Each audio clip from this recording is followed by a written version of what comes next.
Hey guys, this episode the guide for AP of Tank Solo Top Nautilus. Enjoy! Mastery page. Now as for masteries, we're going with the 921 mastery tree, grabbing some armor, magic resistance, health, cooldown reduction, damage reduction, ability power, spell penetration, and improved ignite. Rune page. And for runes we're gonna be using armor and magic resistance, glyphs and seals, and spell penetration, marks and quintessences. And if you're asking why so much spell penetration, it's only because I'm not gonna be using sorcerer shoes, so it should make up at least a little bit for the spell penetration loss. And I think that's it for the runes. Gameplay. Now at start you should play rather defensively and farm until you hit at least level 2. And if your opponent doesn't want to let you farm, simply stand in safe range until you get level 2. Now as you hit level 2 you will have your Titan's Wrath, and this will be your main damage source throughout the game. Now early game don't use your shield to block damage. Instead use it when your opponent uses up all of his offensive abilities and deal damage with it. This is simply because when your shield is broken you also lose the damage it offers you. And because of your passive and Riptide you can easily get at least 3 hits in with Titan's Wrath when you get close enough. And repeating this process over and over again will easily harass them and eventually kill them.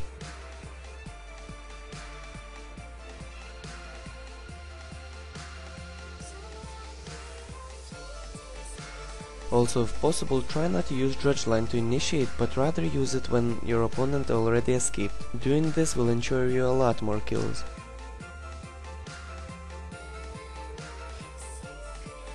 And here's another quick example.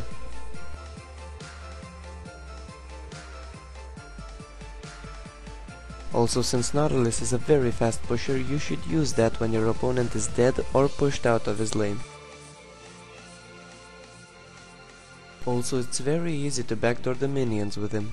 Simply move around them like this, and after using your shield, target the minion in the center. Also, don't forget to switch targets for maximum speed and damage. Don't forget that turret diving with Nautilus is usually impossible, because the turret will always destroy your shield and make you lack the damage you need to kill your enemy. Also, I wouldn't suggest ganking other lanes if you don't have your ultimate, because your ultimate is the best ability you have when initiating a gank.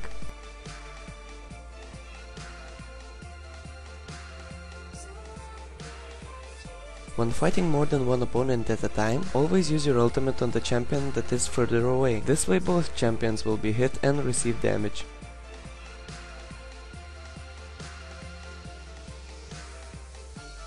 Now let's talk a little bit about teamfights. In teamfights, always try to single out the weaker enemy champions, and also try to keep the bruisers off of your carries. For example, here as Fizz attacks Vayne, I quickly tag him with my passive and make him retreat.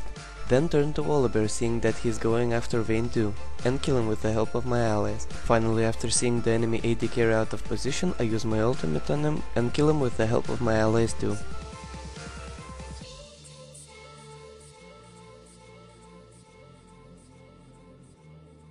Here's another example. I get piled by the enemy team, but seeing that the enemy AD carry is close to me, I use my ultimate on her, and quite easily take her out. I recommend always using your ultimate on the enemy AD carry, because you will usually be able to take him out alone. After taking out the enemy AD carry, always try to stay in the middle of the enemy team. And if you see an enemy champion trying to escape, always try to use Drudge Line on him, because usually when hit the enemy champion won't survive. You should stay in the middle of the enemy team, because that way your shield and Riptide will deal their maximum damage. And if you're getting messages like this, you should understand that you're doing something right. Good fight, noobs. Oh, and I just had to show you this clip. So you can see Malphite trying to gank, and Ash's ultimate coming my way. And wait for it, BAM bitch! And Malphite's ultimate, BAM bitch! And Nautilus ultimate, BAM bitch! Holy shit. Okay, I know that there were 3 ultimates wasted on one Warwick, but you must admit that looked awesome. Summarize. Okay, now to summarize, for items I recommend starting with the Boots of Speed, 2 health potions and a mana potion. This way it will be easier for you to farm and harass, and kill, if needed.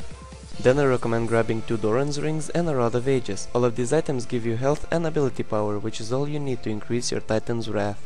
Then you should upgrade to Mercury Threads for tenacity, and grab Aaaand's Crystal Scepter for more health and ability power. And the last 3 items I recommend are Rona's Hourglass, Abyssal Scepter and Rabadon's Death Cap, although you will have to decide in which order you will buy them. So let's say if the enemy team is strongly based on AD, you should grab Jonas Hourglass, and if it's based on AP, you should grab an Abyssal Scepter, and if you're raping everyone without any problems, you should grab Rabadon's Death Cap first.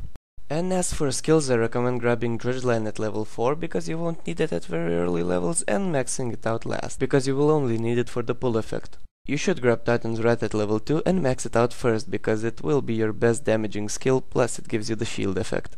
I recommend grabbing Riptide at level 1 in case of an emergency, let's say if you want to escape you will have the slow, and max it out second because it will be your secondary damaging skill. And of course you should grab your ultimate whenever you can. All in all, Nautilus is actually a pretty good solo top champion, although it's pretty easy to counter him. But the main downside to solo top Nautilus is actually that if his shield gets broken, he loses a lot of damage. Alright guys, that's gonna do it. Click the top left corner to choose another Nautilus guide, and if you like this video, click thumbs up, and if you wanna see more videos like this, click subscribe. Also, if you have any more questions, leave them in the comments, and I am so fucking horny, but I'm out.